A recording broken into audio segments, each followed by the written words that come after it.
Welcome, everybody. My name is Gary Grote. I'm the Executive Director for the Greater East Aurora Chamber of Commerce, and we'd like to thank you for joining us today. This is Real World Careers, Meet the Professionals. This is the fourth presentation we're doing. And today we have Melissa Lauricella, who's the Human Resource Manager for Astronics LSI here in East Aurora.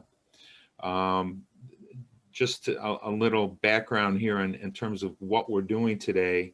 The purpose of this is to connect students and teachers directly with individuals in various careers and industries to provide a background and pathway to a possible career in that field for those students who are watching, and for teachers and counselors to give a little guidance to students when they see this and talking about potential careers in the areas we're going to talk about today. What I'd also like to do is to thank Aurora Park, Absolute at Aurora Park, for their sponsorship for this program. We really appreciate it. Without their support, this would not be able to happen. And we just ask that on here, if you can please stay muted and direct any questions that you have to the chat room, and we'll pick those up. And we are taping this segment for future use. It'll be archived and it can be used in classrooms for future use. And so we'll go to Melissa. Melissa, thank you very much for being with us today. We really appreciate it. To start, can you give us a little background on yourself and your career development history, and how it led to Astronics, and then we can go into the topics about the different careers and positions available at Astronics? Yeah, thank you, Gary. So I wasn't quite sure what I wanted to do when I left high school. I wanted to do everything. So I explored, I went to Syracuse, and I explored everything from architecture to broadcasting, which is originally why I went to Syracuse. That was my biggest passion. And then I took my COM 101 class, and the professor, my TA said to me that I had a face for radio.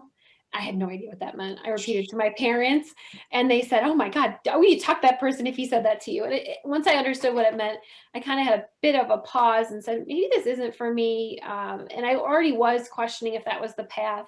So I like to tell this story because I feel like a lot of young people, feel like something's got to call them, and or there was something they were good at in high school that will preclude them to a right career path. And I was on the yearbook team, and I did the morning announcements, and I was passionate about broadcasting. So after that experience, and I didn't do too good in that class after that, I pivoted to architecture, and the math was hard, super hard. I'm not that great at math. I got a C- in my calc class, and the professor said, if you can't do this, you probably can't do architecture. So then I pivoted to teaching, which is what my parents and friends and family always thought I would be good at. I did that for all the way up until my student teaching, and realized that I struggled with communicating with parents and administrators, and I never understood why I didn't have buckets and buckets of money to spoil my kids with. I used my stipend to buy them boots in the winter. And my student teacher said, Melissa, if you do this, you're going to be burnt out by 30 if you keep this up. You got to learn to separate yourself from work and do your best for the kids, but you can't do everything. So I came back from that experience at Syracuse home to take care of my mother with my head down. But I needed a break because I'd wasted a lot of money at school figuring these things out, and I wasn't still sure what I wanted to do. So I came home to take care of her while she was sick. And she looked up at me one day and said, Melissa, I can't believe all the work you did to get into a good school, and I'm going to pass away before I see you graduate. So I raced back to UB, and I sat with a career advisor there who was wonderful. And we looked at all the crazy credits I had. And she said, you know what, I could probably get you out of here in like a year and a half and get you a business degree. And here are the classes you should take, and you need to choose a concentration. And I told her about my passion for teaching and broadcasting. And she said, maybe you need to do HR. Public speaking is important there. A care for people, is something we need more of in business. And so check it out. So that was many years of career exploration. And that person, finally gave me a path that I could try. And she was right. So I always encourage people to not give up, not think you're going to just figure it out on your own and ask for professionals' help. Do something like this and learn about other career paths. So I got out of college and I got my first HR job as a HR assistant at Ecology and Environment. My leadership team there and my peers taught me everything I know, all the way from corporate compliance, auditing of an old-fashioned pension plan, all the way to employee relations and training and the importance of having a strong workforce. After I worked, while I was there, they had a great educational assistance program, so I didn't incur a lot more student debt, and I got my master's degree in organizational leadership. And I moved on to Cintas Corporation after that for my first management job. After Cintas, I found Astronics, and that's where we are today. And I'm the HR manager of the Astronics Luminescent Systems division, or LSI, we're called in East Aurora. And I help with the corporate team when they need help from HR people, and then our 275-person facility in New York. And so that's kind of how I got here. And it wasn't direct and it wasn't clear. That was definitely a different route to take, but I think it's important to share that experience, particularly with the students today, so they have an understanding of maybe how to that there isn't always a direct route to where you want to end up, but by listening to other people, you might be able to learn things and pick things up that might make your path a little bit easier. And the only risk you're taking is a pivot. And you learn something and you know something more that you're not passionate about. And when I talk about some of the things on my resume, people are always like, you know how to do that? Like, when did you work? There was a moment there where I worked for Verizon as well while I was going to school. And so I can take apart a cell phone. And people say, well, so even at this place where we make circuit boards, they'll say, how do you know that? Well, I spent some time working on cell phones in college. So there's never a stop that's not worth it. You're just learning something more about yourself and adding a weird skill to your resume that maybe a recruiter will pull out. And in this case, my boss did. She said, electronics? And I thought, what position is she talking about? And I realized, oh, I have Verizon still on there. Well, why don't you, now that we've gotten you to through the pathway that you followed to Astronics, can you talk about maybe a little bit what you're doing there, but then lead into the different positions that we talked about that might be career paths for some of the students? Yeah, definitely. So let me tell you a little bit about HR at Astronics. So every HR department, don't ever assume when you're walking into an org, you're going to see the same carbon copy of an HR department. It really depends on where the leadership needs help. So sometimes things like payroll belong in HR. Melissa, Melissa, I'm sorry. You know what? I should have asked. Can you give a little background on Astronics and what Astronics does? Yeah, definitely. Let's do that first. So Astronics is an aerospace company at large. It's a worldwide corporation with multiple locations across the world. And every location makes some particular part of an airplane. And in East Aurora and in Lebanon, New Hampshire, and in our DME location in Fort Lauderdale and our Quebec location in Montreal, our division is all focused on making lighting for airplanes. So the lights you see in that night sky, that's actually our tagline. With those lights you see in the night sky, we make those lights. So the blinky safety lights, that's very technical, the blinky ones, and the wingtip lights and the nose lights that they use while they're taxiing on the ground, to also the cockpit and the lighting in there, and the safety lighting and comfort lighting for their customers in the actual cabin. So any kind of lighting adventure, LSI can be pulled into as a design expert and as a manufacturer of those products. So that's what we're doing in East Aurora and our other LSI divisions. Great question.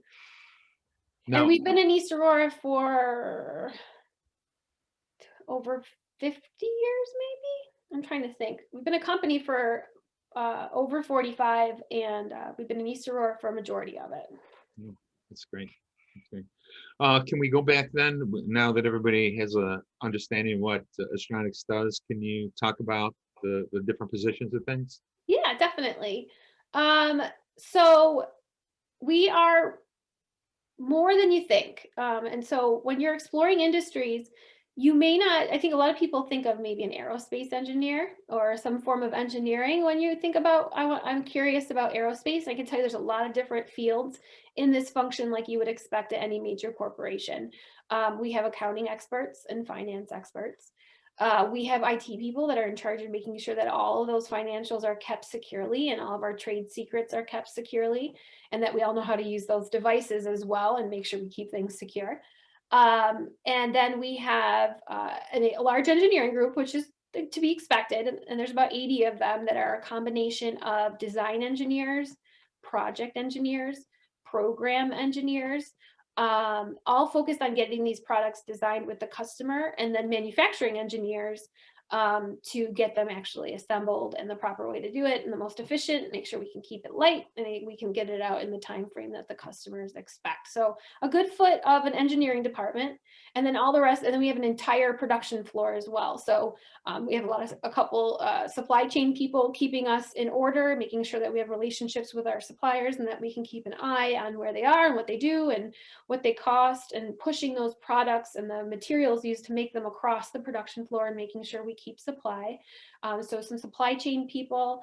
So But the supply chain, just so our students understand that it's keeping the materials, the necessary materials that you need at Astronics to finally produce an end product, or just so they understand it. There's yeah, so many definitely. materials and things that have to be planned out So so that supply chain everybody is can. an underrepresented part of any org, I think. And so I noticed a lot of new career paths in colleges and in universities and 2-year programs and even in some high school programs.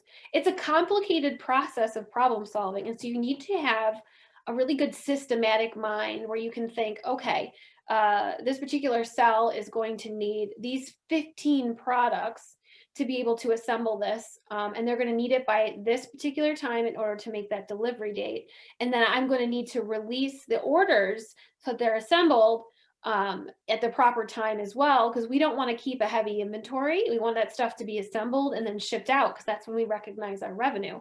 So a supply chain person is so much more than just a purchasing person, or so much more than just a planner. It's a whole systematic thinking of where the product's going and how it flows throughout the production floor. And they're involved right from the beginning at design. So that's exciting for a lot of people. And then they get the reward of watching it go out the door. So they also know when it went out the door. So supply chain is a growing career path for a lot of industries, and losing sight of your suppliers is a big no-no, because if you can't maintain all the required compliance and that they're doing everything they're supposed to, for our example, our agency, is the FAA, you could get yourself as an org in trouble, and then you can get your customer in trouble. So those supply chain people are so integral and so interesting. I have to tell you, I could see myself enjoying something like that as well. And so if you like solving problems and putting puzzles together, it's a great career field to discover, any sort of org, any sort of manufacturing org too. It's very complicated and definitely very fun, and never get bored. Okay. I'm sorry, I didn't mean to interrupt you about No, that. that's I thought fine. the chain supply thing was really important. So Yeah, absolutely. I have to agree. If you don't have that, they're kind of like the hub. If you don't have that, everything falls apart. You can have the best design, you can have the best production employees, but if you don't have what you need to assemble, or the supplier is behind, or then you can't make the product that's designed. You miss your deadlines. So they kind of like our hub, with all the arms reached out and making sure that this stuff gets done on time. okay, great. Well, what else?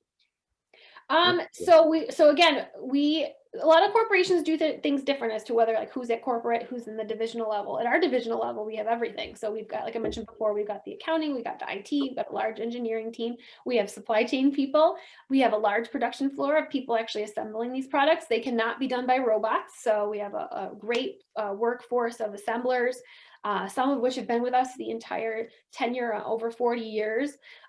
So if you are looking to explore in manufacturing, it's always great to start as an assembler, because you get to touch the product and put it together. We always say it's like if you were, as a kid, you were really interested in Legos and seeing how things go together. And that's very much the kind of people we attract in those roles. And then we'll have, I'm trying to think if I'm missing, oh, shipping and receiving and stock room. So that when the supply chain's giving you all those products, how do we keep them organized and counted and distributed, as efficiently as possible? And a machine shop. So we have a we do our own machining on site. Sometimes that's done off site in a machining company, where we cut the actual metal for panels or the acrylic for panels where buttons and lights come through. So if you're good on a CNC machine, we also have positions for machine shop people as well. And by being able to do that ourselves, it saves the company some time and I infer some expense as well. What about the human resource area? Yes. So let me tell you about HR. So as HR, depending on where you've been and who you've worked for, everyone comes in with a perception of what HR does, or they have no idea what HR does. So let me tell you what we do at Astronics. So since we are leading a division of multiple locations, we are administering benefits. We're onboarding new employees, and we always say it's like from hire to retire, and then everything else in between. So helping people get to the resources to plan for retirement, making sure people are being kind and respectful for each other. And a good chunk of it is also training and employee relations. And that's the part I love. And that's the part I think I bring from my teaching career. And the reason that's important to an org, and that's why we're called human resources, is the education you bring to the workplace, the past experiences you bring. You can be the most robust resume with the most impressive skills and maybe be the best in your field. But if you don't have the soft skills to be able to work on a team or communicate your ideas in an effective way or negotiate fairly or be persuasive or know when to ask for help, all those soft skills, and just be kind so that people want to work with you, maybe fun as well. We really focus on those through the process of performance management, one-on-one, conversations in my office, or we'll host a whole class on things like emotional intelligence.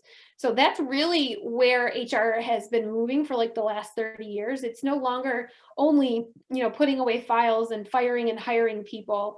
It's really branched into that as well, which is why I was interested in this job, because it has a good portion of that. By all means, we still do that stuff, but we've added that big segment of increasing the people value of the organization, because that's like any other resource that you acquire as a company. And if your people value isn't as valuable as your revenue or your customer base, then you really don't have all the pieces of the puzzle. So HR is about maintaining and watching that particular piece of the organization, the people side. So I always say I have all these employees. I'm absolutely not their manager, but every one of those employees feels like they're a person, they're part of the puzzle, and they're important to me like their family. So that's Astronics. Basically, that's where everything starts in human resources. I mean, because nothing moves forward at all until yes, that be process. nice to your HR person. They can really help you thrive in your career. If you get on the phone with an HR person for a phone screen, be polite, be kind, because they're the gatekeeper. If you come across as not how you intend, you may not get past them to get that interview or meet a hiring manager. So yes, an HR person is a great person to have on your team, hands down. So I do have some new people that come right out of college, like, I don't even know what HR does. And I think that's because the profession is very different at every org. And if you put it in a textbook, you wouldn't really do it any service. It can really look like a lot of different things, but really it's about whatever pieces we do in the office is, again, about that people part of the value stream and how you keep people engaged and how you care about them and get them to do their best work because they want to. Can we maybe talk a little bit about, I've got a few questions, but maybe to give some tips to the students about the interviewing process and everything else when they come in for whatever position it might be. But I think the point, I mean, I know you talked about the soft skill aspect of everything, but I know we've talked about when you do interviews sometimes that people undersell or themselves sometimes, and they don't like you were explaining in the beginning. Sometimes they don't understand that some of the things that they've done within their life or other work experiences may apply to this new position that they may be applying for in a business. Yeah, definitely. That I think, Gary, I've shared with you, that's my biggest pet peeve is when I call a young person or someone getting started in their career, or maybe even if someone's only had one career stop, I'll say, tell me about a situation where, and they'll say, I haven't done that. Or they'll say, I'm a student, I haven't done anything. And I'm looking at their resume, and I work with Ormsby a lot, and it'll say that they took a CNC class, or they took a 3D modeling class, or or they volunteered at a kids camp where they did a STEM work with kids. As you did with my career path, I think what gets me through interviews when my managers are looking at me is I don't always give them examples that are isolated to the HR profession. I'm able to reflect on that I understand other parts of the business. So you can be very creative in these answers. And you're not always going to get an HR person like me that kind of nudges you like, hey, I'm looking at your resume and I know you've done stuff. Like, let's talk about that. And they always say, oh, I didn't think that counted. All of it counts. What I'm looking for when I ask you for a situation is if you can connect the dots. Like, give me a situation where you had a difficult conversation, and if someone young or someone who hasn't been in searching for a while said, I've never had one. That's ridiculous. I know you have. Absolutely. And if you haven't, I don't know if you can have one at work. So it's more about, can you do that particular soft skill that I'm looking for in the first phase of the interview, which is called the phone screen. So we know, and we have empathy for people who have, one-stop jobs or only a few, and maybe they're looking to pivot into a new career field. We know what it's like to just be out of high school or just be out of college. So we aren't expecting some grandiose example where you've indicates you've already done the job. We're looking to see, do you have the requisite skills to do the job one day? Because anything else is our responsibility to show you. If we're looking at you for an entry-level job, and 1 to 2 years of experience or 0 years of experience are required, we get it. So we're not looking for an example that necessarily may be in the field. So take credit for things you volunteer with, the classes you take, the team projects you do are big too. Tell me about a time where you've worked on a team where you've led the team. Oh, I haven't done that. Yes, you have. Absolutely. In fact, my first interview, I used my Girl Scout cookie selling skills as my example of when I worked well on a team and what we achieved, which was Disney World, by the way. And that will impress those first few managers. Do I need to use that example anymore? No, maybe just in this webinar. But those things count. So unless you were sitting under a rock throughout your whole high school and undergraduate career, you've got examples, and you may want to practice those before, because sometimes I'm sure the candidates are just nervous and they can't think of, and they're surprised by the question. Always going to give you a situational question. I'm going to ask so I can determine how you make decisions and see if you're a cultural fit for our organization. So take a stab at it. You've got something. You never want to tell an interview, I haven't done that, or I don't know. Well, I think, in another area where there's those experiences, even within your own family, that situations may come up that you can relate to a job situation, but also if your family has a business and you've worked in that family business or something too, those things count toward that experience. So Yeah, absolutely. And so if you be ready to talk about things that are on your resume, because I'm gonna reach for questions and help you be successful. So that's another reason, like I said, be nice to your HR person. That phone screen is really just to get to know you and see if you have the basics of what I require. On my entry level roles, that's usually not very much. And then even in my more senior roles, do you have this many years of this? Okay, well, let's talk about who you are now. So take credit for what you've done. It counts. yeah.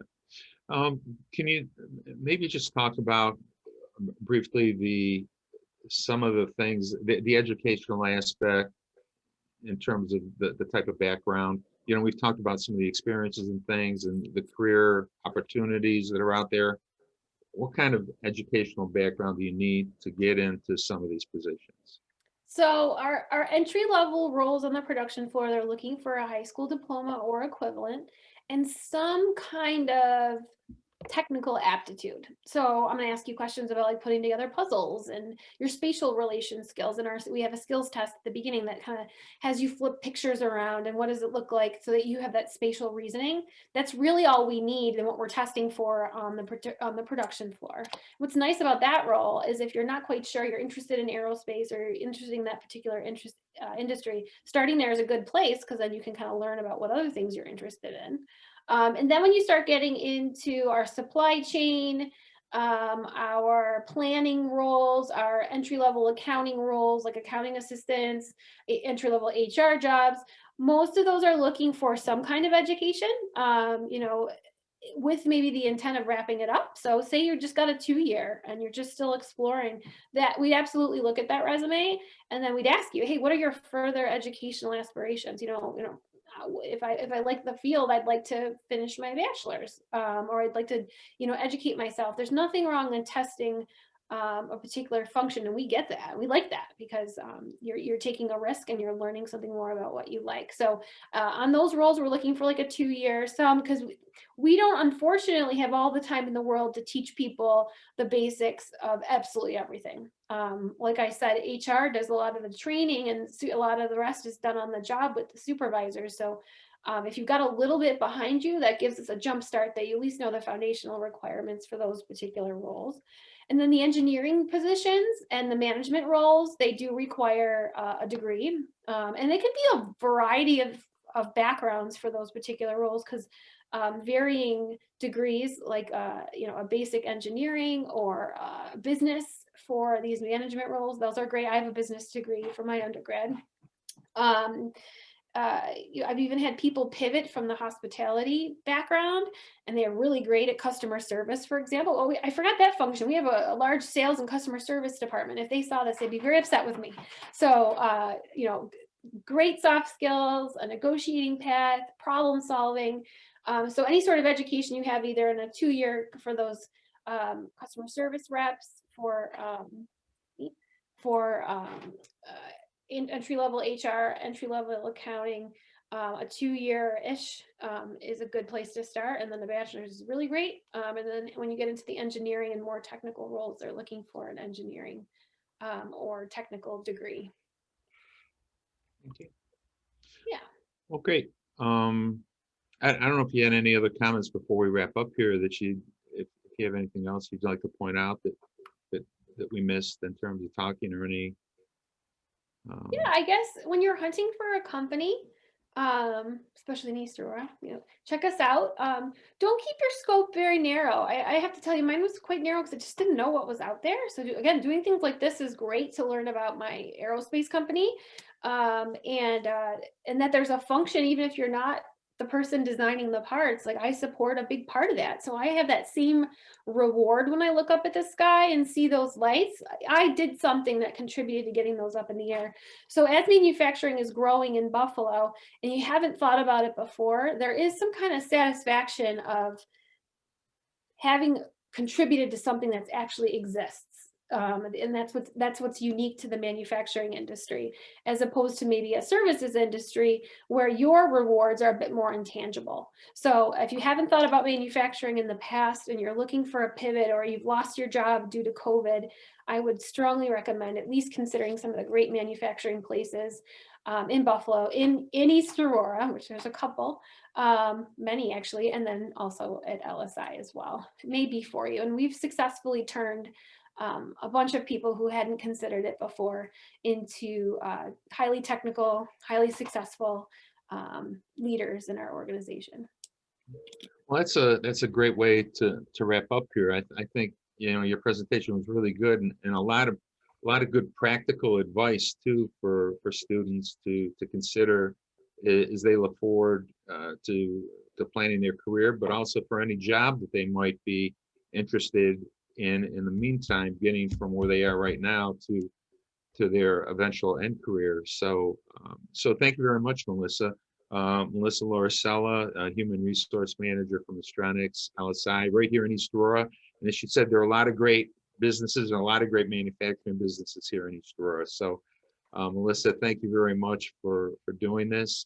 And if anybody has any questions, other questions, they can direct them toward to me at the chamber, and we can get them to Melissa. So hopefully she can answer those questions. So, It would be my pleasure. Thanks for all having right, me. thank you very much. And before we close too, I'd just like to thank Absolute Care of Aurora Park again for sponsoring this event. We appreciate their support. And we have a few future presentations planned on Wednesday, March 10th. We have Bob Nowak from Robert A. Nowak Heating and Air Conditioning, and Chuck Snyder from Chuck Snyder and Son Construction, talking about the trade fields. And then on March 24th, we have East Aurora Police Chief Shane Krieger talking about careers in law enforcement. So we look forward to those presentations too. So again, Melissa, thank you very much. We thank everybody for joining us today, and we'll see you next time, hopefully on March 10th. Thank you very much.